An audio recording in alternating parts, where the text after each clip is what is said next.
మాజీ అధ్యక్షుడు బీజేపీ మాజీ అధ్యక్షుడు బండి సంజయ్ కామెంట్ చేసిండు.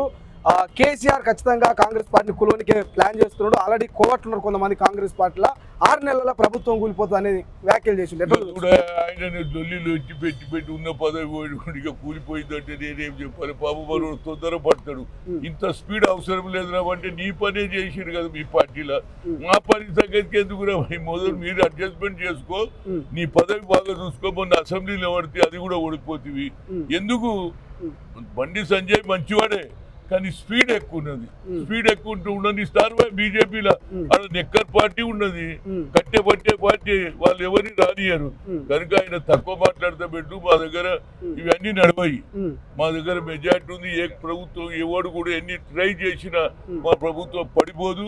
రేవంత్ రెడ్డి ప్రభుత్వం తప్పనిసరిగా 5 ఏళ్ళు నడుస్తుంది. అది బట్టి కావచ్చు, రేవంత్ రెడ్డి కావచ్చు, శ్రీధర్ బాబు కావచ్చు, మా ప్రభుత్వం తప్పనిసరిగా కొనసాగుతుంది. ఆ మాయలో ఉండకుండా బాబు ఏదో పడిపోతుంది. మొన్న రాజసింగ్ అన్నాడు, నిన్న బండి సంజయ్ అంటున్నారు, అంతకుముందేమో టీఆర్ఎస్ నాయకులు కొంతమంది అంటున్నారు.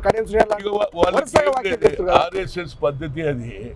ఒకే మాట 4 సార్లు చెప్తే నమ్మేటట్టు చేస్తారు. దొంగ దొంగ దొంగ, ఈడే దొంగ ఉంటాడు, పోతా దొంగ దొంగ అంటే అవతలు కూడా అరే వాడనుకుంటాడు ఈడే అసలు దొంగ దొంగ దొంగ అని మనుషులను మైండ్ డైవర్ట్ చేసే కార్యక్రమం అది. మేము తప్పనిసరిగా ఏది వాగ్దానాలు చేసినామో ఆ డిక్లరేషన్ చేస్తాము. ఇచ్చిన మాట సోనియా గాంధీ తెలంగాణను ఇచ్చిన వాగ్దానాలు పూర్తి చేసే కల్చర్ మాది.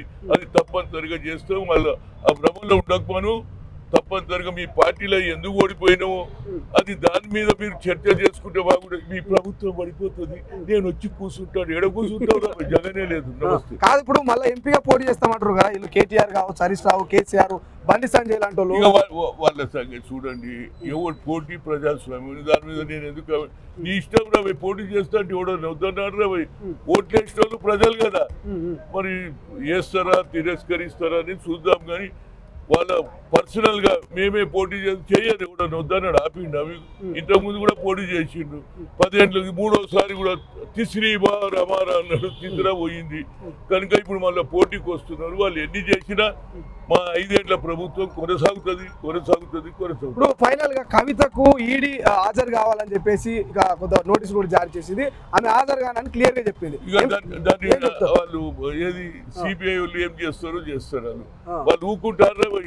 ఏదైనా కేసు పడితే బాగా ఆకర్షణగా చేస్తారో అది ఏమైతుందో చూడాలి.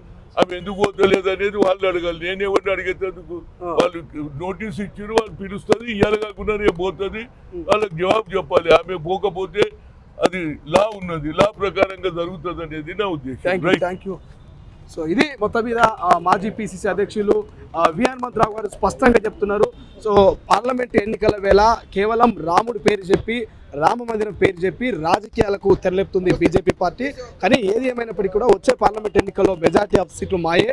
బండి సంజయ్ స్పీడ్ మీద ఉన్నాడు, కొంచెం స్పీడ్ తగ్గించుకుంటే బాగుంటుంది అనేది వి హనుమంతరావు గారు అయితే కొంత సజెస్ట్ చేస్తున్నారు. చూద్దాం పార్లమెంట్ ఎన్నికల్లో ఏం జరగబోతుంది, కాంగ్రెస్ పార్టీ ఎన్ని సీట్లు కైవసం చేసుకోబోతుంది. కెమెరా పర్సన్ అజయ్తో శ్రీశైలం, తొలి వెలుగు, హైదరాబాద్.